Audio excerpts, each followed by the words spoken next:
Muito boa tarde, peço a vossa atenção antes de devolver a palavra à mesa. Vamos então dar início à sessão da tarde. Nesta sessão da tarde procurámos agregar as diversas associações que se inscreveram no Congresso, segundo as áreas de interesse de cada uma delas. E daí que tínhamos constituído 4 plataformas, a saber, a plataforma Cooperação Económica e Social, a plataforma Direitos Humanos e Saúde, a plataforma Cultura, Educação e Língua e, finalmente, a plataforma Comunicação Social, Direitos de Autor e Património. O que se procurará aqui discutir, essencialmente, é as formas de cooperação à escala lusófona em cada uma destas áreas. O que está feito, o que há a fazer e, em particular, o que cada uma destas associações aqui representadas pode fazer. Daí que, nesta primeira plataforma, estejam associações que, de facto, têm essa vocação. Ou seja, a vocação da cooperação económica e social. Eu faço apenas um ponto de ordem, portanto, está cá o referido UOL, da Associação de Especialistas na Cooperação e Desenvolvimento. Está também representada a Associação Portuguesa de Gestão das Pessoas. Eu pergunto, porventura houve algum atraso, se há algum representante da Associação de Investigação e Debate em Serviço Social. Eu sei que é uma associação com sede no Porto. O Sr. Presidente Joaquim Paulo Silva garantiu-me que estaria presente, porventura atrasou-se. E pergunto se a Associação de Investigação, a Associação Lusófona para o Desenvolvimento de Cultura e Integração, se também não está representada. Bom, também terá havido algum atraso. Peço então ao Sr. Presidente da Mesa que dê início aos trabalhos e depois penso que no final, apesar do atraso da hora, das voltas, poderá haver algum espaço de debate, ficará ao critério do Presidente da Mesa. Pediria às pessoas que quisessem fazer uma intervenção depois no final, viessem a esta mesa e que, a partir desta mesa, se dirigissem à mesa e aos presentes. Obrigado. Muito boa tarde a todos. Em nome do Presidente da CIP, Confederação Empresarial de Portugal, que tenho a honra de representar, quero saudar-vos a todos e, naturalmente, agradecer à organização, as pessoas da Dra. Maria Perpétua Rocha e do Dr. Renato Epifânio, este amável convite para estarmos aqui, neste caso em nome da CIP, e dizer quanto importante é este tema para nós, o tema da cidadania. Aliás, a cidadania, como o próprio nome indica, é algo que não se decreta, é algo que se constrói, e daí que todo um conjunto de temáticas, de abordagens, digamos, que envolvem várias disciplinas, como é o caso da cultura, como é o caso do desenvolvimento, da cooperação, do serviço social, que estaria também aqui envolvido neste painel, esperamos que ainda venha. Portanto, há todo um conjunto de vetores que são extremamente importantes nesta construção, que tem que ser envolvente, que obviamente obriga a compromissos, e é algo que vai para além da economia, sendo naturalmente a economia um vetor extremamente importante deste espaço de língua portuguesa e de todo um quadro de cooperação que queremos sedimentar e que queremos que cada vez se reforce mais. Todavia, há aqui um conjunto de vetores que, obviamente, que a língua é um fator agregador de primeira importância, principal, a proximidade cultural, mas na verdade existem aqui múltiplas outras dimensões e que algumas delas vamos ter a oportunidade de ouvir, portanto, de exporem algumas das suas ideias, alguns dos seus projetos, algumas das suas propostas, sendo que é por aqui, naturalmente, que se constrói uma cidadania lusófona. Eu não iria demorar muito mais nas considerações, uma vez que temos que recuperar aqui algum tempo, e iria passar a palavra a cada uma das associações que estão aqui representadas, pedindo que bastassem 50 segundos ou um minuto para se apresentarem antes de fazerem, digamos, a própria apresentação do tema que vão desenvolver. Passaria, em primeiro lugar, a palavra à Associação de Especialistas na Cooperação e Desenvolvimento, que está aqui ao meu lado direito. 10 minutos, se for possível.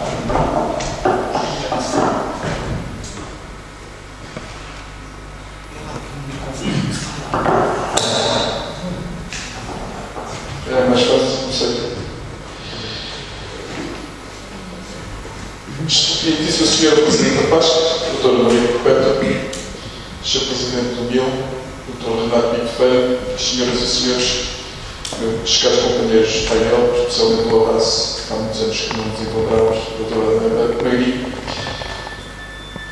Uma primeira palavra de louvor a esta excelente iniciativa promovida por duas associações que têm sido um exemplo de energia motivacional para os cidadãos intervenidos numa sociedade que, por vezes, tem de ser abanada para reagir ao comunismo instalado.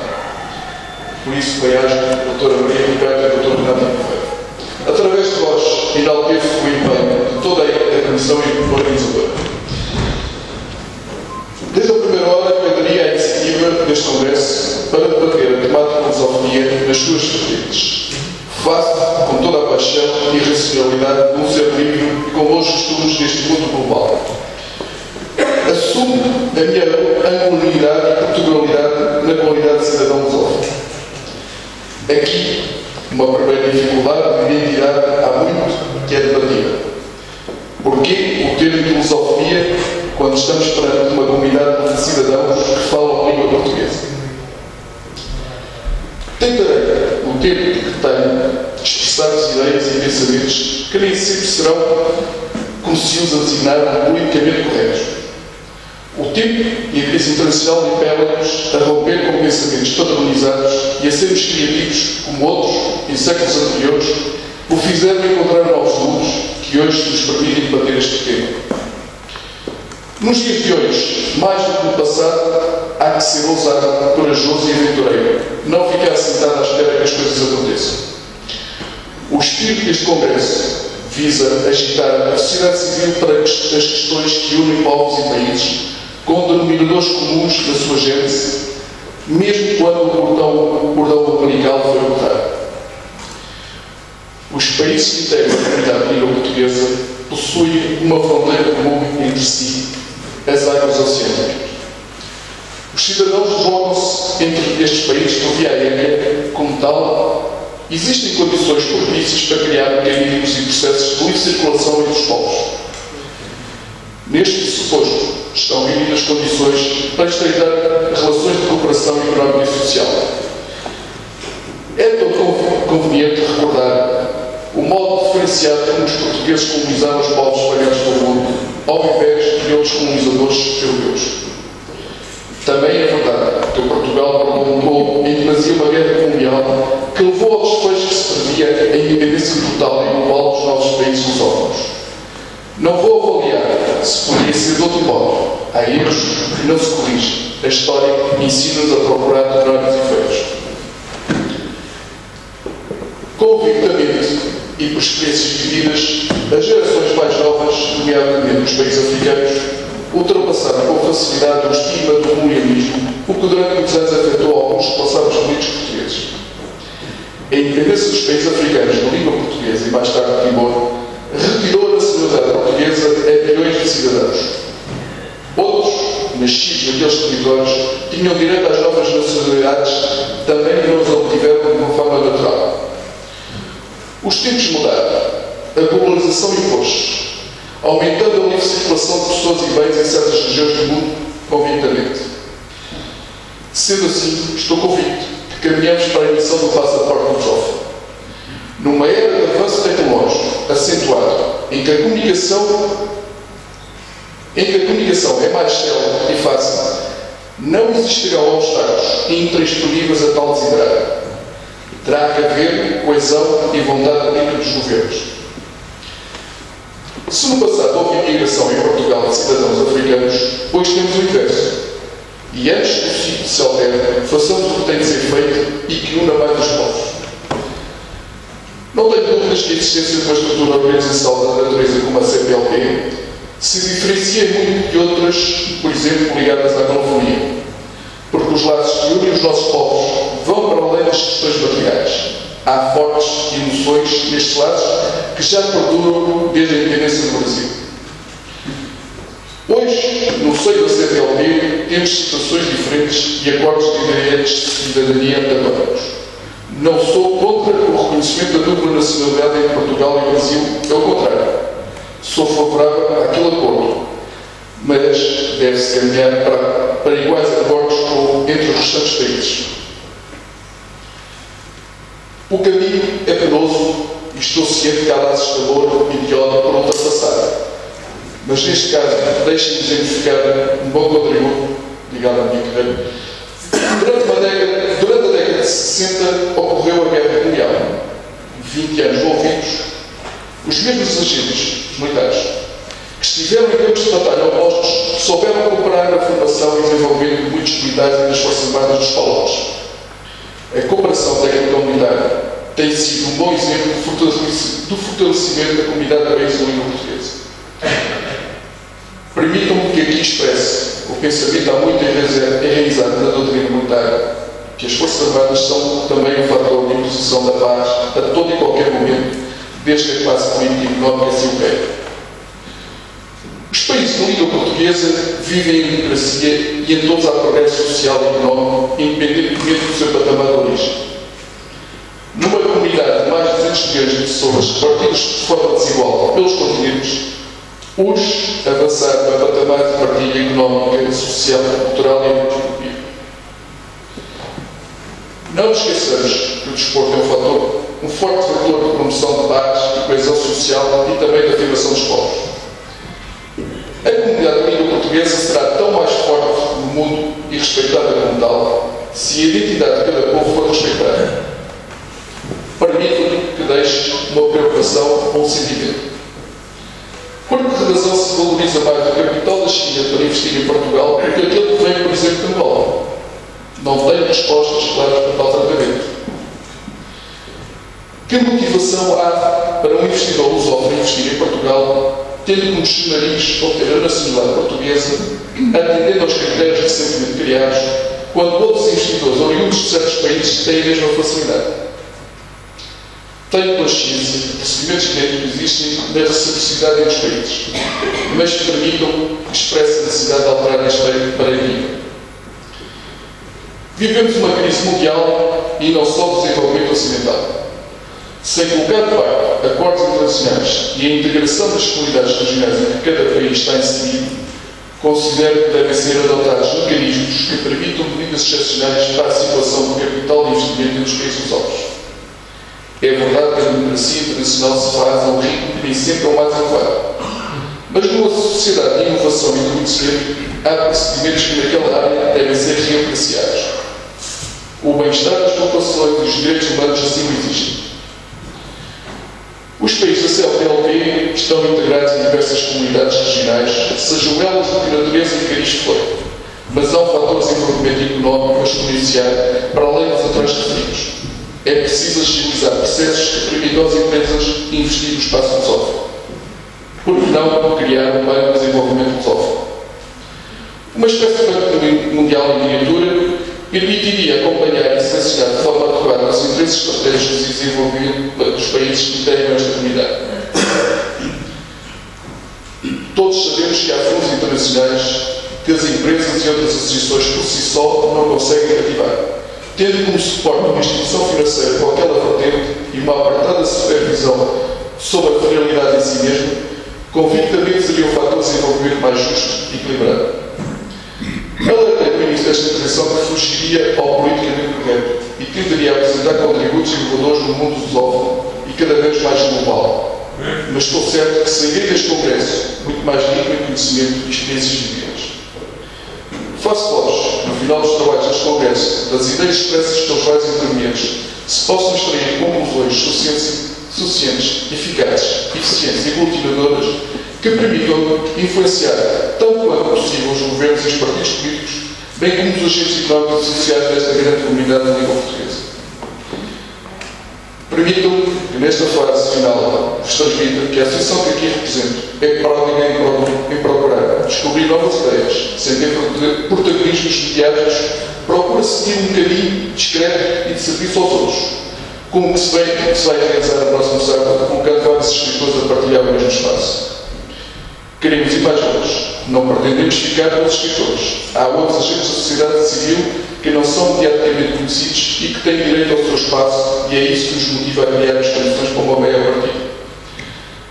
Não tenhamos dúvidas que o desenvolvimento social e económico faz da cooperação entre os grandes e os pequenos agentes. Uns não vivem sem os outros. No final das intervenções é sempre habitual e rotineiro ouvir as palmas de felicitações. Ficaria muito grato e de consciência mais tranquila se conseguisse sentir os vossos corações a cintilar as reflexões que aqui vos trouxe. Muito obrigado pela vossa paciência.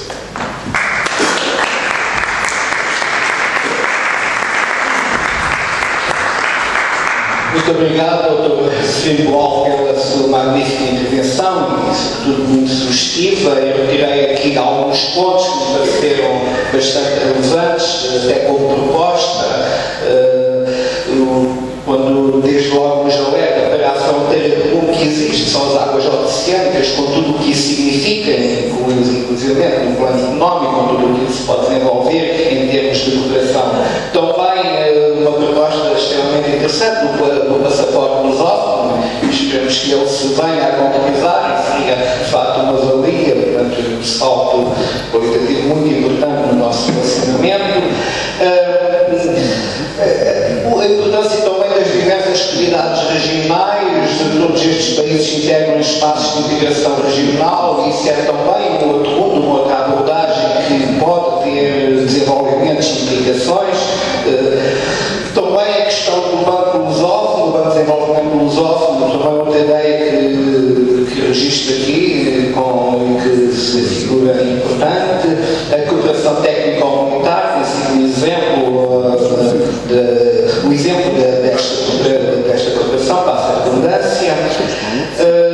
Também a importância da cooperação noutros domínios, como é o caso do desporto, o caso da cultura, e, finalmente, algo que me parece muito importante quando se refere, digamos, à questão da razão e da coesão, ou, digamos, da razão e da cooperação, quando estamos a falar num espaço de língua portuguesa, com aquilo que ele traduz e, sobretudo, da forma como o decidimos. E dei agora a palavra, então eu pedi na apresentação breve. Bom, muito obrigado. Agradecer também o convite efetuado pela organização do evento, pelo chefe Marta Epifânio, como é óbvio. Eu estou aqui em representação da APG, uma associação que brevemente fará 50 anos de atividade.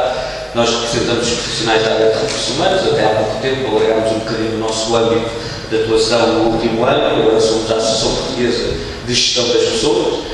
Portanto, temos uma lógica um bocadinho distinta hoje em dia. Venho aqui falar porque eu venho apresentar-vos um projeto concreto que nasceu dentro da Associação e em cooperação com os países de língua portuguesa. E esse projeto chama-se CRHLP, foi criado em dezembro de 2010 e exatamente nasceu dentro do CONAR, um congresso que ocorre no Brasil sobre recursos humanos.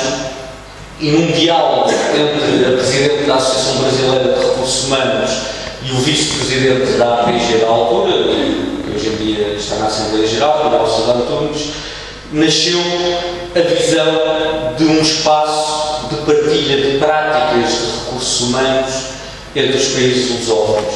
Obviamente que estamos a falar de realidades muito dispares dentro desta área dos recursos humanos. Portugal e Brasil, naquela altura, já possuíam estruturas que podiam corporizar a CRHLP.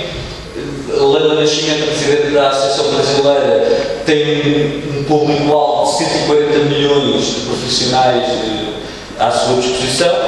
Nós temos um bocadinho menos aqui em Portugal.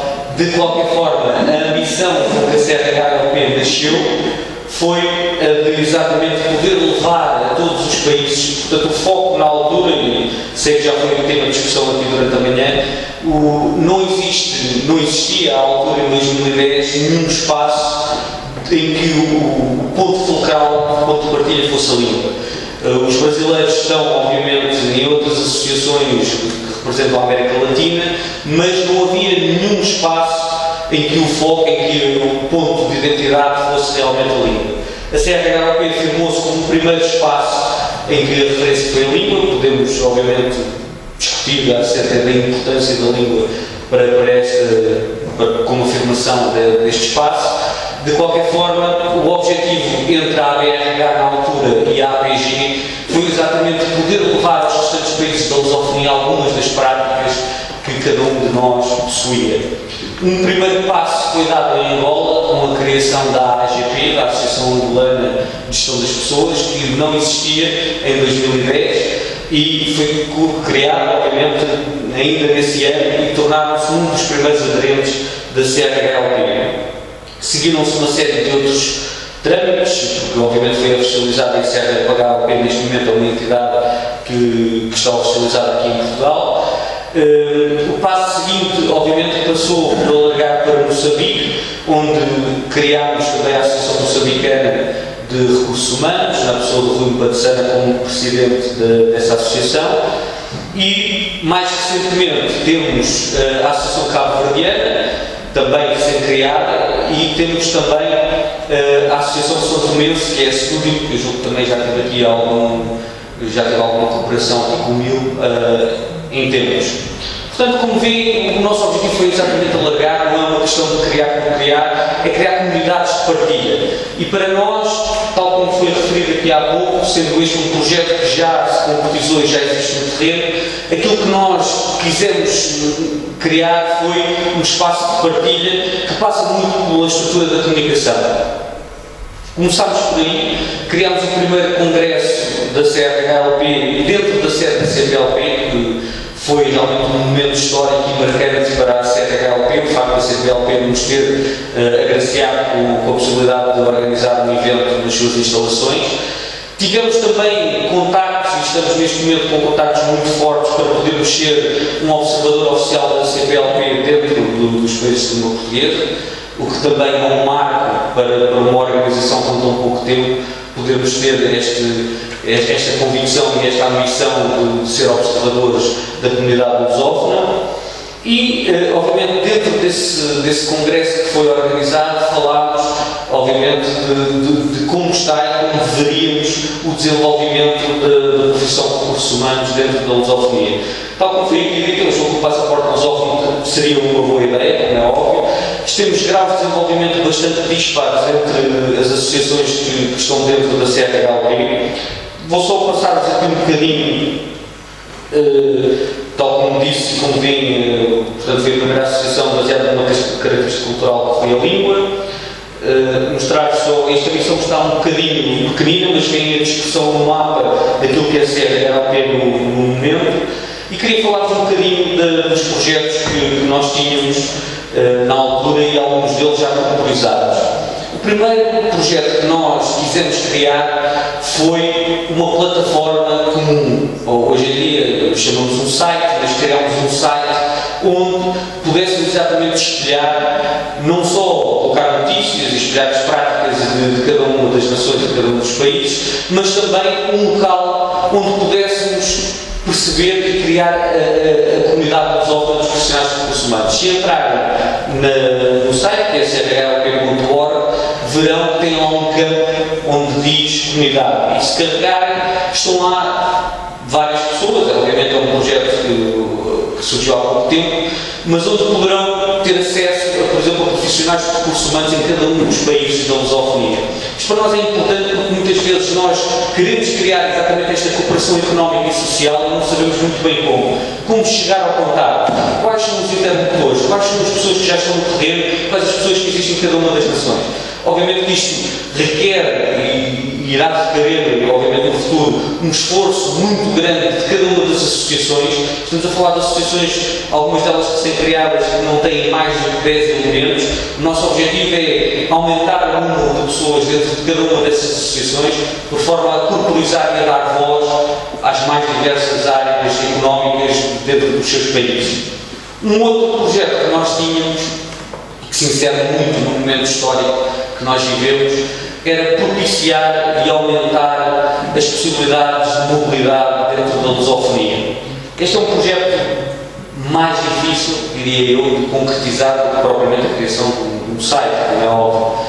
Para a concretização deste objetivo, teríamos que criar mais do que aquilo que nós vemos hoje em dia, que são a colocação de anúncios de empresas portuguesas que vão para Angola ou para Moçambique e que colocam anúncios aqui nas diversas plataformas de recrutamento existentes em Portugal. Aquilo que nós gostaríamos de ver era realmente empresas angolanas, moçambicanas, cabo-verdianas a terem acesso às nossas próprias plataformas para poder gerar essa mobilidade entre os diversos países. Temos encontrado algumas dificuldades na corporização desta solução, por diversos motivos, porque obviamente pelos custos inerentes à conceptualização desta solução, mas também pela estrutura de recursos que cada uma das associações que está dentro da CRHLP neste momento tem. A CRHLP passa um momento difícil porque desde 2010, a parte económica e financeira da associação não foi propriamente um dos grandes objetivos com que ela foi criada. Portanto, a associação neste momento vive da boa vontade individual de cada uma das associações que nela existe. Não existe propriamente um fim, porque se estamos a falar, por exemplo, de uma associação cabo-verdiana criada há sensivelmente 3 meses atrás, obviamente eles não geram monetização suficiente para poder pagar FIIs a esta associação. Isto também é importante porque quando corporizamos algum projeto, seja ele qual for, a sustentabilidade deve ser um dos estándares com que ele deve ser criado. Estamos neste momento a tentar perceber como podemos corporizar essa sustentabilidade para esta associação. Isto, obviamente, que nós fazemos eventos em toda a lusofonia, em todo o espaço lusófono, e custa-nos, obviamente, levar pessoas de Portugal para o Brasil, do Brasil para Angola, da Angola para Cabo Verde, e estes custos neste momento estão todos a ser efetuados por nós individualmente, cada uma das associações. Já fizemos algumas experiências interessantes que esbatem, obviamente, com algumas falhas tecnológicas em alguns dos países, mas, por exemplo, fazer alguns eventos em que utilizamos tecnologia para poder transmitir imagem de oradores a falar, de Skype ou de outras tecnologias do género, já foi utilizado. Em Cabo Verde tivemos grande sucesso, tivemos uma plateia muito simpática e muito participativa a dialogar connosco exatamente sobre a temática dos recursos humanos e, portanto, basicamente era espelhar um bocadinho. Ainda não chegámos a Timor. Gostávamos, obviamente, também de poder corporizar em Timor uma associação que pudesse representar os profissionais de recursos humanos em Timor. É um objetivo que temos a curto e médio prazo e estamos também em concertação com a CPLP para ver como é que gerimos a situação, quer de Macau, quer da Guiné Equatorial, para ver se podemos ou não imaginá-los também como potenciais membros da CRHLP. Portanto, basicamente, era mostrar-vos um bocadinho o que é. A ABRH Nacional é uma das maiores associações mundiais da área de recursos humanos. Eu gostava muito da área de recursos humanos, é um tema apaixonante, como devem imaginar, a área da gestão das pessoas, e muito poderíamos dialogar aqui sobre o que é que pode ser feito em termos de cooperação estratégica entre os diversos países dentro da área da gestão das pessoas. Acreditamos que cada um dos presidentes, lembro-me perfeitamente de Rui Batsana de Moçambique, espelhou algumas das temáticas e das problemáticas que neste momento se confronta, ao dizer assim Simões de Angola a mesma coisa. Portanto, há um grande trajeto, um grande caminho que é aberto, obviamente. Este caminho é feito com cada um de vocês e com a comunidade da lusofonia e não propriamente só com as estruturas associativas que aqui estão corporizadas. Queria agradecer muito a vossa presença aqui e, obviamente, convidar-vos a conhecer a CRHOP e a dar sugestões de como é que podemos evoluir este projeto num futuro próximo. Obrigado.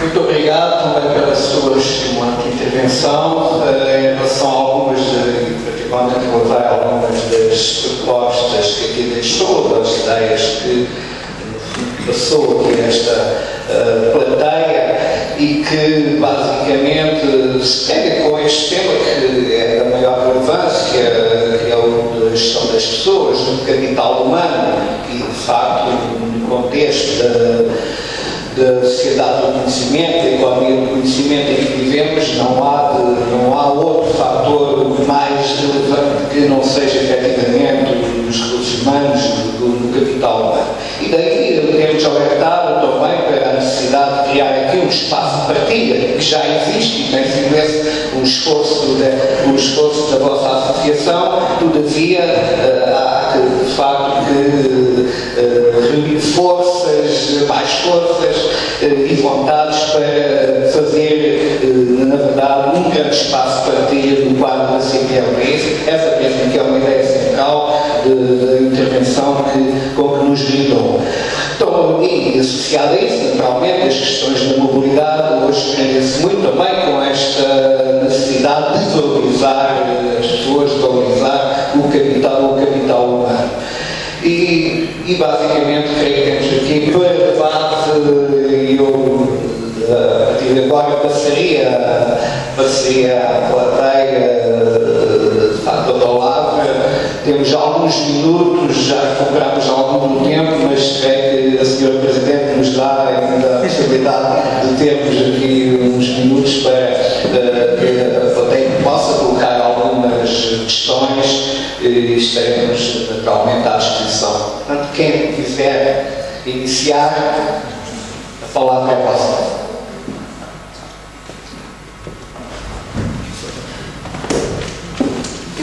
Pedro de Paulo Gomes. Está ali.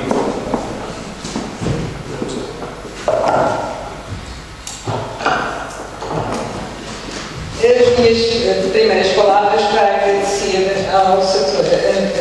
André Benquinho, vice-presidente da CIP, a sua participação, quer individual, quer na representação da CIP. A Confederação Industrial Portuguesa é certamente uma grande associação da sociedade civil portuguesa e a sua presença aqui é fundamental e é um estímulo para a pesca. Aliás, a Confederação Industrial Portuguesa tem sido, desde sempre, um estímulo para esta organização, para esta estrutura, esta plataforma em que nos associamos. Por outro lado, parece-nos fundamental a sua presença aproximando-se de duas associações com objetos que aparentemente são diferentes, mas que em última análise congregam para o mesmo objetivo, que é o desenvolvimento deste espaço de lusofonia. Eu lembro aqui, e a propósito do que o Sr. Dual disse em relação à cooperação técnico-militar, que a PASC, no passado dia 7 de março, organizou um encontro, se calhar alguns tiveram, sobre o modelo do ensino técnico profissional para Portugal. E durante esse encontro, por exemplo, foi referenciado a importância do modelo do ensino técnico para praticar no Instituto dos Superiores do Exército e o potencial que este Instituto, conjuntamente com os outros institutos que estão de ensino ligados ao Exército, tem representado ao longo dos anos na cooperação com os jovens de outros países de expressão portuguesa, particularmente com Angola. E, portanto, houve uma participação muito significativa de um representante de Angola e saiu dessa reunião um desejo de reforçar e de ser uma área em que é possível partilhar muito mais potência que tem sido partilhada. Eu terminava aqui a minha intervenção, mas perguntando aos três participantes desta mesa, tem-se falado dos países da lusofonia. Eu perguntava-vos que esforço é que tem sido feito junto das diásporas dos diferentes países da lusofonia, enquanto não só potencial para este desenvolvimento do espaço, mas também para novas formas de desenvolvimento económico e social. Obrigada.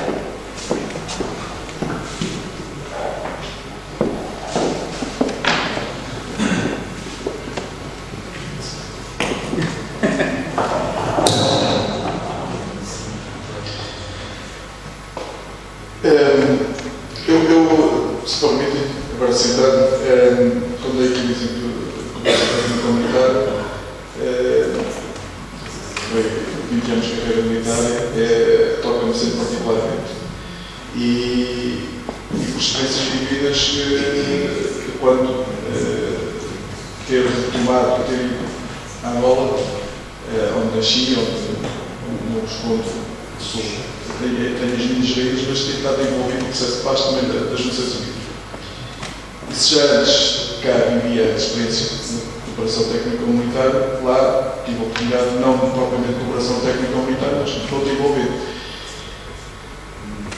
A questão é que, desde a primeira hora, quando se começaram os acordos de cooperação técnico-comunitária, tendo aqui o Professor General Luciano maior experiência nessa área que eu, tanto eu tive com maior experiência que eu na área da cooperação técnico-comunitária, desde a primeira hora que eu dei, quando estou a dar este exemplo, é no sentido de que não se foi vivido pelas gerações do centro oficial, uma geração bem mais nova que o Sr. General, não houve constrangimentos à cooperação de receber cá militares oriundos dos países africanos para, nessa altura, nos anos 80, começarmos essa cooperação.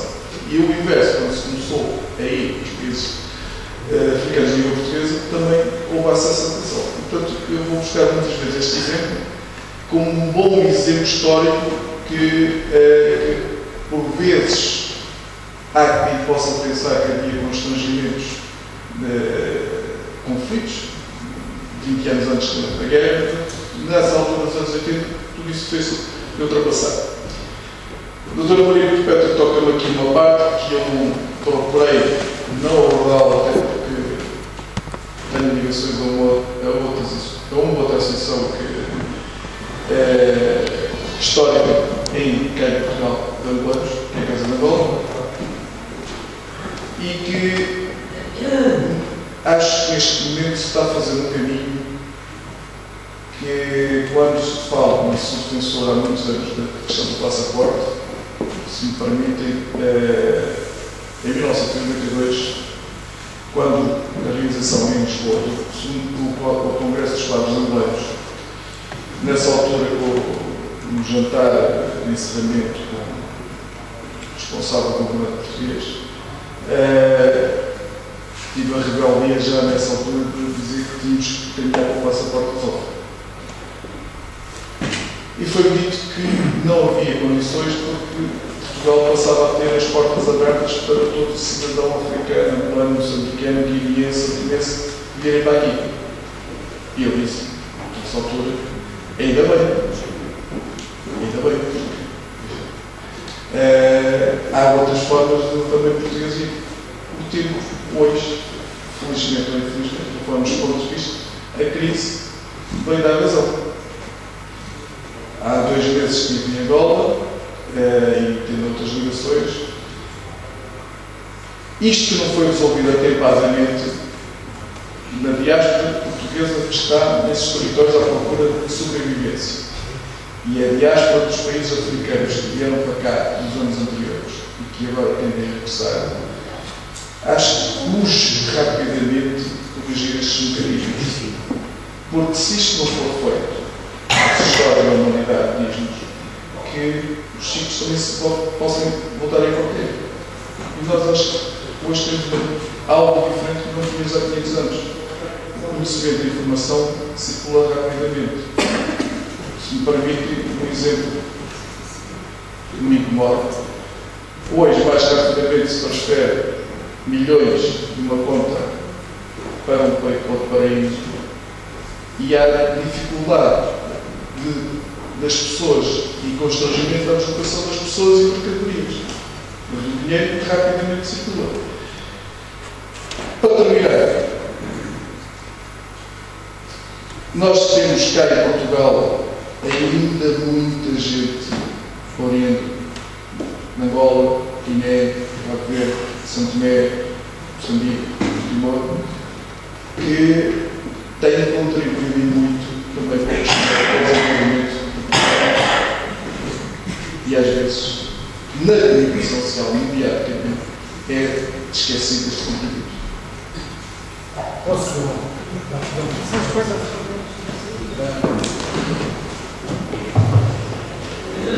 Foi falado aqui a cooperação económica. Tive a oportunidade de dizer que eu tinha uma grande experiência. Há aqui algo que eu gostava de vos transmitir com uma audiência que é algo que não é conhecido. Lembram-se do problema de Timor, a descolonização, a invasão indonésia, toda a questão 99, 2000, muito complicado. E aquilo é uma zona de interesse estratégico para os Estados Unidos, que é a grande potência do Pacífico, a Indonésia e da Austrália.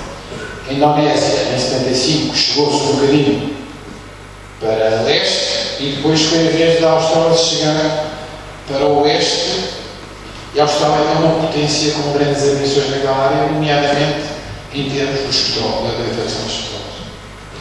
Bem, aí, australianos que dominavam completamente a missão das Nações Unidas em Timor, chegou a ter 7 mil, 8 mil militares, homens e mulheres, penso eu, queriam ter uma influência decisiva na criação, estruturação, conceitos das novas forças de segurança de Timor. Não chamavam Forças Armadas, era Self-Defense Forces, forças de segurança, forças de defesa própria. Portanto, através de uma daquelas escolas padrão que existem em Inglaterra, no Reino Unido, tem modelos para tudo, chapateiros, para tudo. E aí, o que é importante? O Presidente Xanana, a altura Presidente Xanana disse não quer que seja Portugal a fazer. Eu, na altura, era diretor do Instituto de Altos Militares e era o Ministro da Defesa Nacional, o Dr. Castro Caldas. O Dr. Castro Caldas disse ao chefe de Estado-Maior: tenho aqui uma coisa que é tão secreta, tão secreta, tão secreta, que os senhores não podem tomar conhecimento. Vai ser uma coisa diretamente entre mim e o Instituto de Altos Militares. Chamou-me de um envelope com essas orientações para a formação das forças, Self-Defense Forces de Timor. O que é que era preciso? Era preciso pegar naqueles guerrilheiros que fizeram os anos de guerrilha contra a Indonésia, as Falintil, separar aqueles que podiam ser aproveitados como militares e os que não podiam, aqueles que já podiam ser reformados, os que ainda podiam ser utilizados, os que não tinham criado umas forças a sério. E o Presidente Xanana, que diz: eu quero que isto seja feito pelos portugueses. Xanana não tinha nada a ver nem com os timoreses com a guerra da África, não, mas é aquela ligação que quer que seja feito por nós.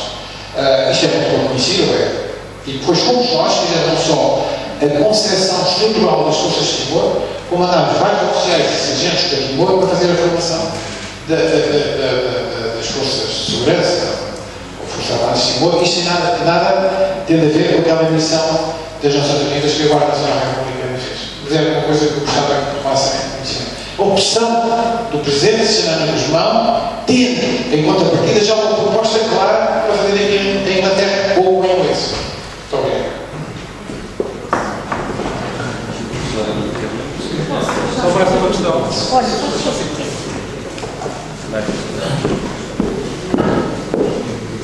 Muito obrigada, Excelência. Eu gostaria de, em primeiro lugar, agradecer a iniciativa de fazer este congresso hoje. Eu chamo-me Madalena Acevedo, sou gestora de profissão e estou aqui hoje para comunicar aqui aos presentes que há uma iniciativa em curso aqui em Portugal, que foi a criação de um gabinete de apoio à crise. É lamentável vezes divide-se a meio entre Portugal e Cabo Verde, porque de Cabo Verde, e já vivo na Europa há 22 anos, onde trabalho há 22 anos, é lamentável a situação que o mundo está a viver neste momento. Eu ouvi um dos senhores da mesa a falar de capital humano. Eu acho que o investimento mais imediato, urgente, urgentíssimo, que tem de se fazer é no capital humano. Nós não podemos falar em desenvolvimento, em democracia, sem investimento no capital humano. E eu acho que chegou o momento de todos nós, todos, principalmente onde está o poder do conhecimento, que eu penso ser a composição da plateia, aqui hoje, fazer cedências, ampliar o conhecimento ao serviço daqueles que não tiveram a mesma oportunidade na vida de ter o vosso conhecimento. Porque é inconcebível num país europeu como Portugal, que já teve muitas oportunidades, que tem muito conhecimento, excesso de capital humano, e estar a viver a situação que está a viver neste momento. Eu proponho aqui a este Congresso fazer um ponto de encontro do poder do conhecimento com a juventude, para estar em condições de melhor uma parte da sociedade civil, ajudar outra parte da sociedade civil, porque senão, antes de pensarmos no passaporte da lusofonia, muitos vão ter um passaporte, mas aquele passaporte sem regresso. Portanto, eu acho que o passaporte imediato que todos nós temos que pensar é garantir o mínimo dos mínimos. Eu acho que nenhum homem, nem nenhuma mulher, por mais conhecimento que tenha, por mais capital humano que tenha, tem legitimidade para antecipar o fim de grande parte dos cidadãos. Eu acho que chegou o momento das pessoas pensarem, refletirem na forma e no conteúdo. O mundo precisa não de mais dinheiro, mas de verdade, da autenticidade. Agarrarmos aquilo que temos e fazer com aquilo que temos para garantir mais rápido, imediatamente, o mínimo dos mínimos. É triste, é lamentável. Eu, quando vim para Portugal há 22 anos, chorar quando via pessoas na rua, e regrediu. Eu vejo idosos em Portugal, pessoas em Portugal, a viver numa situação triste, tristíssima. Eu pergunto, a cidadania, o Congresso da Cidadania, a sociedade civil, o conhecimento, professores, advogados, o que é que estão todos a fazer? Tem que fazer alguma coisa, tem que haver alguma cedência. Não podemos esperar pelo poder político, não podemos esperar pelo poder económico. É a responsabilidade de todos nós. Obrigada.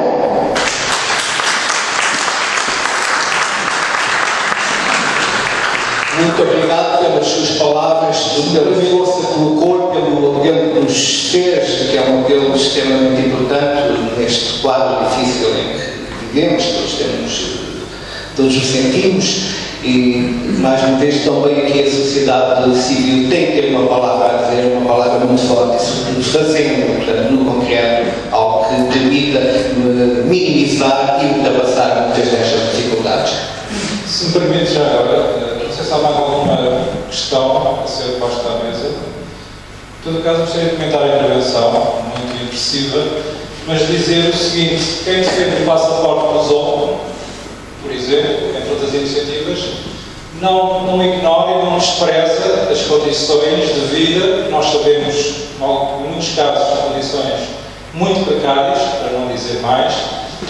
Muito pelo contrário, se nós defendemos o passaporte, entre outros desígnios estratégicos, do reforço dos laços entre os países e regiões do espaço lusófono, é porque consideramos que a médio e longo prazo essa é a via para garantir melhores condições de vida para todos. É isso que eu queria dizer. Muito obrigado. Ainda temos tempo para mais.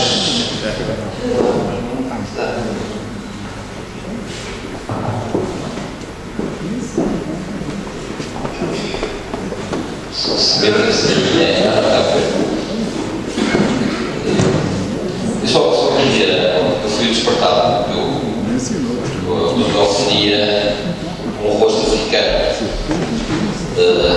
não sei se é arrogância, mas de qualquer forma,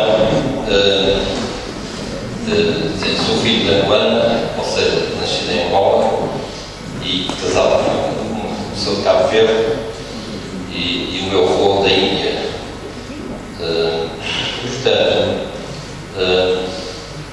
a Mexilândia anda, como dizia o primeiro nova, de manhã, de facto, a lusofonia é muito mais longa do que estes países do Império que se focavam. De qualquer forma, eu fui despertado por si. Também estava aqui um bocadinho por dentro a dizer tanta associação, tanta divisão, e não há uma massa aglutinadora. Acho que Adriano Moreira falou nessa massa aglutinadora, quer ser de facto a bandeira portuguesa na lusofonia. E mais que a bandeira portuguesa, acho que é o seu sangue que corre nas suas veias. Não é? Nem é arterial, nem é venenoso, nem nada, é o sangue português. Eu acho que é importante, eu vou ficar aqui a saber que eu ainda sinto vontade de ir se calhar fazer umas malas para Angola, como Moçambique. Por acaso, estou com sorte, o meu filho veio lá de Angola há uns dias, já trabalha faz ponto. Portanto, eu estou muito contente por esse seu testemunho. Muito obrigado. Mais alguma intervenção? Está muito mais um. Acha que vou Moreira? Obrigado. Bom, apenas cumprimentar as pessoas que usaram a palavra. Primeira vez que eu uso a palavra, agradecer ao Renato, agradecer ao Movimento Mil por essa iniciativa tão oportuna. E me referi apenas a duas pequenas passagens, duas coisas muito relevantes, aparentemente, mas que eu não gostaria de deixar passar em branco. A primeira é que aquele certo incômodo que eu vejo nos portugueses em utilizar a palavra lusofonia. Eu não sei exatamente por que os portugueses têm muitos, têm essa cerimônia toda para usar a palavra lusofonia quando nós estamos abarcando o universo dos países de língua portuguesa. Não há palavra pior do que essa. Essa palavra traduz exatamente aquilo que ela quer dizer. Ou seja, nós somos cidadãos lusófonos. Os nossos países são países lusófonos, que falam a língua portuguesa. É claro que a língua portuguesa hoje, como diz o Alagoas, é uma construção conjunta. Ou como diz o professor Adriano Moreira, referindo-se aos portugueses, a língua é nossa também. De modo que eu não vejo dificuldade em usar a palavra lusofonia. Nós temos que ter um pouco mais de coragem. Isto não afeta ninguém, isto não tira direito de ninguém. E nem sequer está, digamos, traduzindo qualquer ranço colonialista, ou muito menos. Nada disso. A palavra é lusofonia. 2. Nós falamos muito, Renato, em passaporte lusófono. Isso seria uma coisa muito maravilhosa, ideal. Tivéssemos todos fronteiras abertas aos nossos nacionais de cada país, dos nossos países lusófonos. Mas há quase que uma realidade intransponível, obviamente, chama-se União Europeia. Quer dizer, Portugal faz parte da União Europeia. Portugal, de pouco, é natural, podemos parte da sua soberania para integrar uma união chamada União Europeia.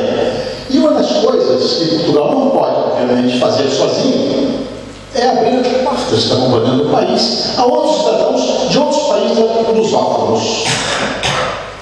Portanto, teríamos primeiramente que solucionar este problema, que é complicado, para depois, então, começarmos a falar de um passaporte lusófono e uma livre circulação de cidadãos lusófonos em nossos países. Obrigado.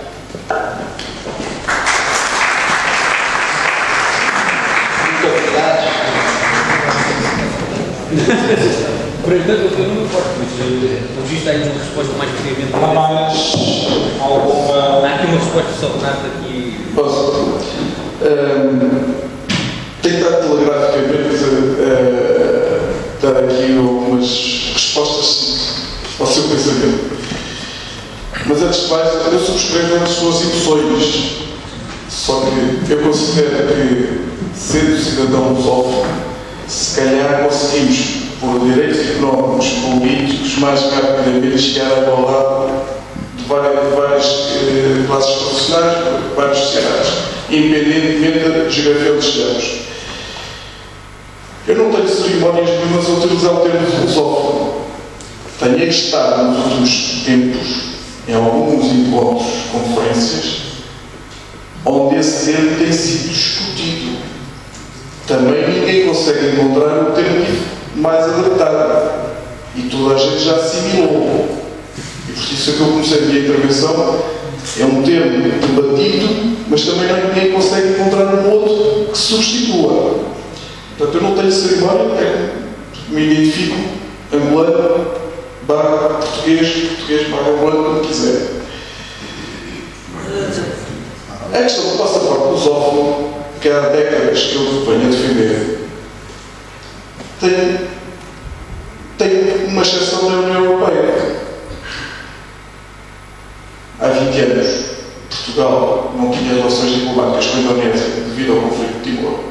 Mas os indonésios entravam na Europa porque não tinham necessidade de ter visto para entrar na Holanda. Portanto, as excepcionalidades já existem há décadas.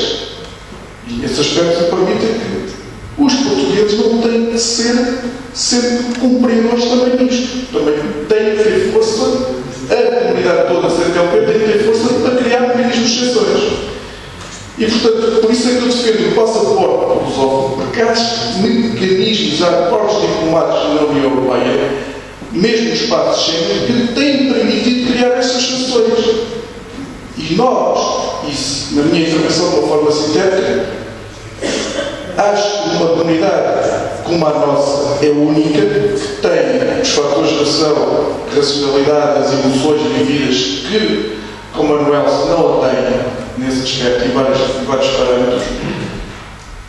Eu considero que há muitos para corrigir e igualar os direitos de cidadania e dupla de cidadania entre reconhecimento entre Portugal e Brasil, como Portugal-Angola, como Portugal-Moçambique, como Angola-Brasil, etc.